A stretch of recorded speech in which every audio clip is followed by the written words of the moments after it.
Simply the best. Better than all the rest. Have you guys wondered what the current best set and forget team would have been, and where it would be placed in the world without making a single transfer or using a single chip? Well, now you are. It's the Gameweek 1 to Gameweek 8 best team so far. Best. Where, you know what, you may actually be quite surprised with some of the players on this list. Spoiler alert, it does not contain Aubameyang because what the frick has he been doing? Like, does he actually exist anymore? Where's he gone? But this team, without a captain or without any chips played, along with, again, not a single transfer, would have a total points score of 634. Wow. Putting it 5th in the world.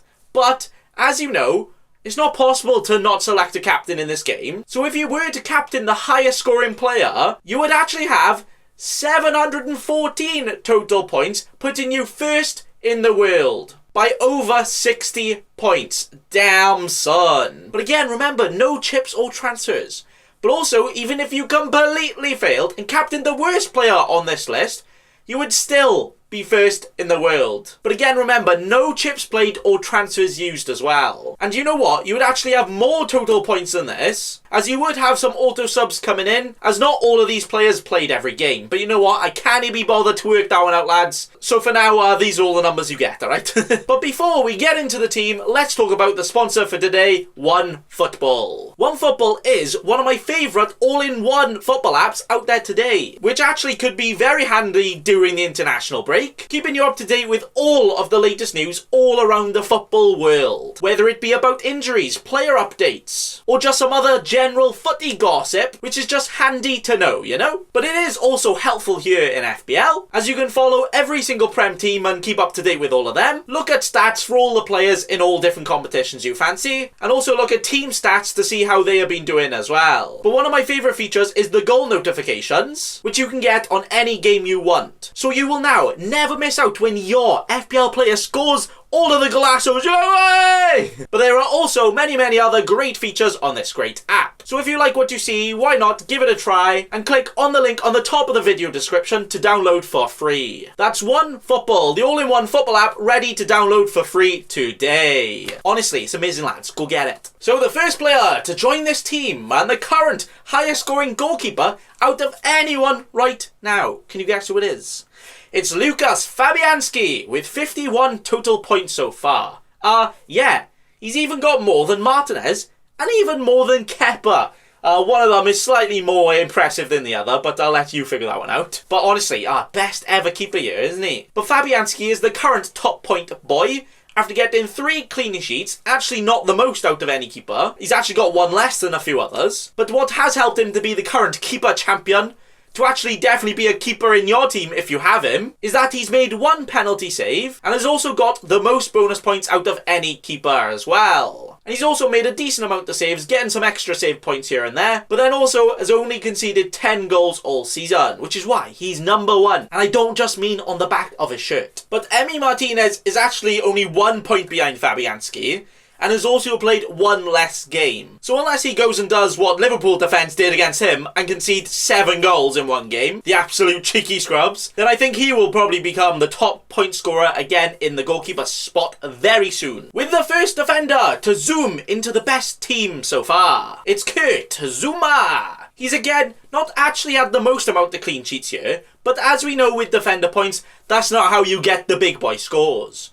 Where he is currently the only defender so far to get 3 goals. That's right, a centre-back with 3 goals in only 8 games. Scale that up for the entire season, because, you know, that's how it works. And he'll be on 14 goals from the season. Damn, son, wow. Which would make him more prolific for Chelsea than Morata was. Why didn't they just put this guy up front? But he has also got almost the most bonus points out of defenders, with 6 of those added to his account, which completely separates his total from the rest of defenders at 48 points right now, where he actually has 6 more points than any other defender. Come on, lads. Not even another clean sheet will let you keep up with this guy. He's just levels above you. With the next defender, who's not simply the best, but simply is the second best defender right now. It's big man, Tyrone Mings. He started the season off very well, getting 10 points in his first game, and 12 points in the next. Which is probably the main reason why he has got a total of 42 points. And he has also got in some of that goal action as well, getting 2 goals and 1 assist so far. I'm saying so far too much. Well, of course the season's not ended. Like, what do you want about? But what is it with all these centre-backs being so damn clinical, man? Like Sheffield United, you're struggling for goals. Just buy Zuma and Mings and play them up front. They'll get you more goals. But he also has the joint most amount of clean sheets so far this season, getting 4 in just 7 games. Now that is impressive. Fair play, lad. But what's surprising with him is he's actually only had 3 bonus points, which were actually from 3 separate games, only getting 1 in each. And a defender with little bonus points but getting this many points is actually quite damn impressive. But do you know what is the ultimate impressive thing? Is that in one of his games, he scored 0 points, and the other game, he got 1 point. But he still makes this list.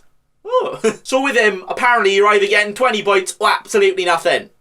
Fair enough. With the final defender on the best list, the best ever, it's Benjamin Chilwell. Not really a surprise for most here, is it? But he honestly has been like a mathematician so far this season, where he's been producing some very good numbers. See what I did there? Where he has not only played less games than most other defenders, but has actually only played 5 games of the season so far. But from that, he has 41 points from 2 goals, 2 assists, and 3 cleats.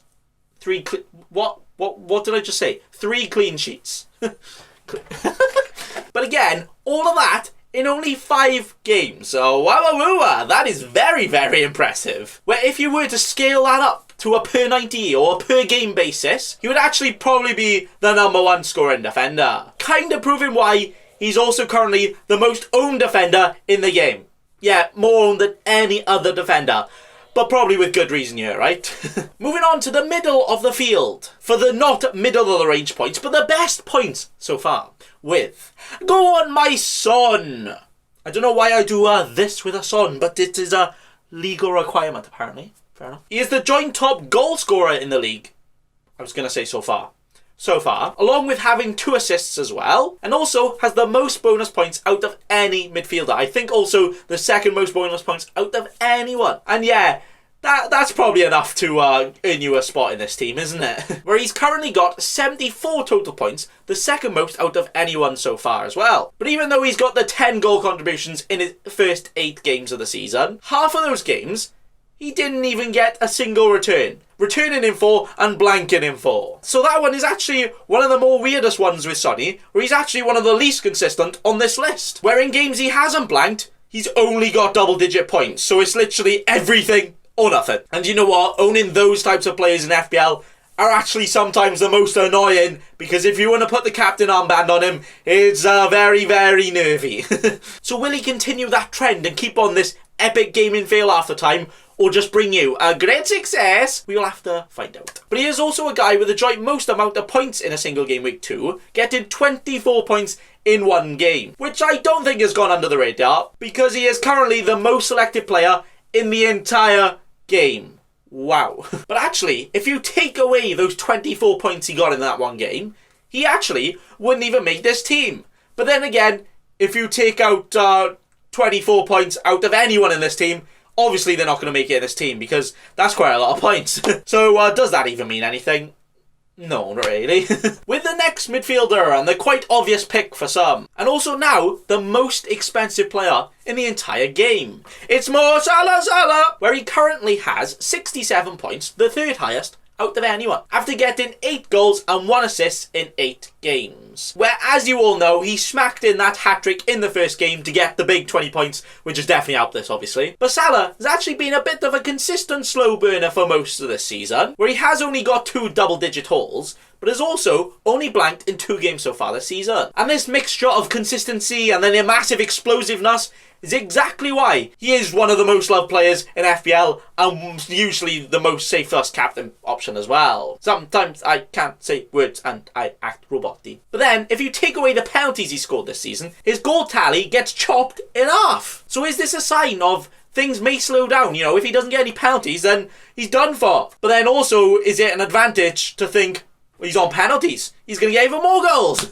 That is probably up to you to decide, lads. But you know what's not up to you? The points that these guys have scored. Where Salah has definitely been good enough to make himself in this team. With the next player, who, just like Son, has scored the joint most amount of points in a single game week. It's Jack Grealish. Now, when you see a player that starts at only 7 million in FPL, playing for a team that survived relegation by literally a couple of points last season, when he plays the champions, you aren't quite expecting, like, a goal and 3 assists, are you? Well, guess what? He did better than that and got 2 goals and 3 assists against the champions. Like, how the hell did he do that? Where he has also added a bit of consistency to his game this season as well, only blanking in 3 games out of the 7 he's played. So in other words, he's returned something more often than not than he hasn't. So that's pretty good. But then again, take away those 24 points against Liverpool. Imagine scoring 24 FPL points against Liverpool. Wow. He then only has 2 goals and 3 assists all season. So he's actually got half of his stuff against Liverpool. That's still pretty good, but not quite blowing anyone out the water with that. But that's what you may notice with the highest scoring players on this team. Pretty much all of them had at least 1 or 2 freakish game weeks where they scored a lot of points. Like a Salah getting 20 in 1 week, a Son getting 24, or even a Chilwell who got 18 in 1 week. And without those massive points, they wouldn't be in this team. Now, this can be used as something to maybe hint that they can keep it up, or the complete opposite, where it may hint that they could do it again. That is completely up for discussion, but guess what? No matter how much you discuss it, doesn't change what will happen. With the next and final midfielder being Wilfie Zaha, where his numbers aren't too impressive actually this season. Only getting the 5 goals and 2 assists in 8 games. Nothing to brag about, right? If I was a professional footballer, I would definitely do better, right? But you know, there are actually 8 players that have scored more goals than him so far, and there's also quite a lot more players that have got more assists than him as well. But the thing that has separated him from the rest this season is that he's currently had 8 bonus points, which is actually more than Salah, and a few more than some of the highest scoring players so far in the league as well. So without them, or just slightly less, another player would probably be here to take his spot, where Bruno Fernandes is actually only 1 point off him. But don't worry Zaha, don't stress yourself, as just for now, you have managed to secure your place in this team, and done good enough to get all of the points. Yes, lad. Forwarding on to the forwards, with the attackers that have been really attacking the goal a lot to get a lot of points. With first, the highest scoring player in the game so far, by over 6 points, aka 7 points. Why is it when people say, oh, by over this amount, or it's literally just 1 more? Yeah, but it's Harry Kane. Yeah, no surprises for guessing this one, lads, with how well he's doing. Oh my god, what is words today? Somebody smacked me over the head with a dictionary because I think I need it right now. But Kane is actually 1 goal off the top goal scorer so far, and has also had 3 more assists than anyone so far, with just the 7 goals and 8 assists in 8 games. Oh, where actually, he has only blanked once this season, only in 1 game, and that was the very first game against Everton. So since then, he's had 15 goal contributions in just his last 7 games, an average of over 2 a game. Damn, son. Oh, see, quick maths there. But only blanking in 1 game in 8 so far is, very impressive. But actually, there's only 1 other player that has done that so far, and they're not even on the list somehow. And it's Calvert-Lewin. That's right, he scored 8 goals, only blanked in 1 game, along with getting a hat-trick in 1 game, and he's had quite a bit of bonus, and he still didn't make this list. That's how close a lot of people's points are right now. But the next player who does actually make this list, and he's here, and he's having a party! It's Jamie Vardy. Jamie Party. But he is just the penalty king so far this season. Well, if you completely ignore the one he just missed last game, But he has actually scored 8 goals this season so far, the joint top out of anyone, but 5 of those were penalties. Do with that information what you will. But also Leicester have actually earned 7 penalties in their first 8 games so far. Oh, wow. So absolute scenage when Vardy breaks the Prem goal scoring record just from the penalty spot. Like, at this rate he might. But this season so far, he's got a very healthy 59 total points, and actually missed out in a game and didn't start in another game as well. But if he hadn't have missed that penalty in the last game, he would definitely be challenging for some higher up spots in this team, where obviously he would have had a lot more base points, but also bonus as well. Where his bonus total so far this season is an impressive 10 points. the joint second most with Son out of anyone so far, which is probably one of the main reasons he is in this team, yeah. But the final player on the Game Week 1 to Game Week 8 best team so far in terms of total points. I can just already predict somebody saying, no, this player's played better, he just hasn't got the FPL points. Yeah, that's what I mean by best team so far. I mean in terms of points, okay? But that person is Sir Patrick Baffert, the most clinical, the most deadly finisher we've ever seen in this league, right? Where he has scored 58, not goals, points this season. Actually, one more than Calvert-Lewin, even though Bamford has scored one less goal. But what's even better is, he's leading another list, which is the current most big chances missed this season. Missing 6 of them already. See, he's just the best ever shooter. But imagine if he scored all of his chances. He would be on like 13 goals after 8 games. Absolutely madness. Absolutely can't talk words right now. I don't know what's going on. Imagine if he scored them all and was on 13 goals after... I already said that.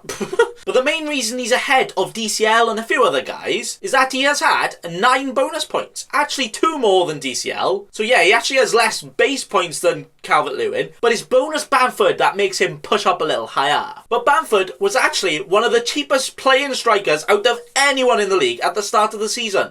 So it's actually very impressive that he makes this list of the best team so far from Game Week 1 to Game Week 8. And that is the team. The most surprising exclusions for me so far are probably the Calvert-Lewins and Callum Wilsons, who you know have scored a decent amount of goals. As well as there being no Mane, no Bruno, and definitely no Aubameyang. Oh yeah, and also where's Sterling and De Bruyne? Where are you, lads? But what I also want us to look at is what the best Game Week 1 to Game Week 4 team looked like, which I did make a video on, which looked like this. And whoa, hang on, in this team, it actually only has 4 of the same players, being Kane, Son, Salah and Grealish. But as you can see in this team, the points were a lot closer from the entire team. And then if we go back to the Game Week 1 to Game Week 8 best team here, ooh, fade transition, how cool are you? You can see the points are quite a bit more spread out already. As less anomalies happen, you know, Sice has even lost his spot, never mind getting more points. But then also the consistent point scorers keep on scoring, like the Kanes and the Vardys. But then a final thing, this team here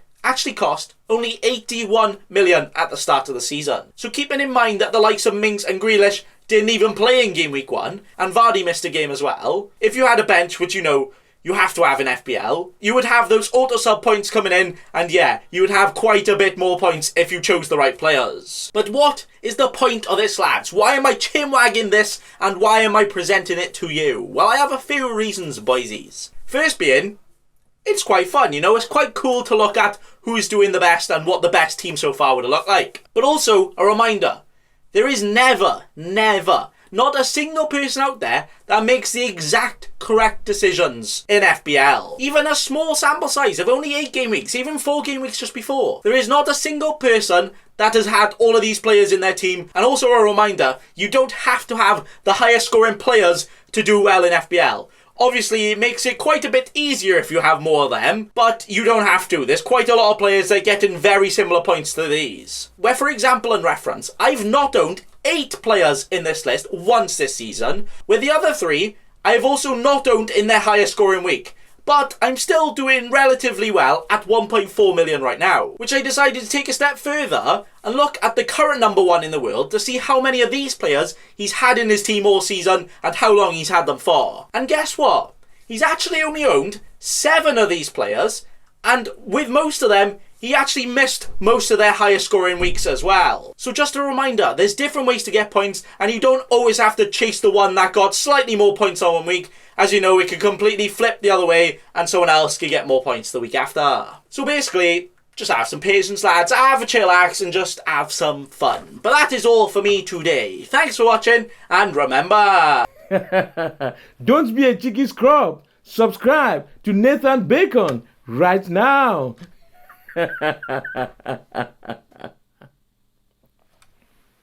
Don't let your memes be dreams.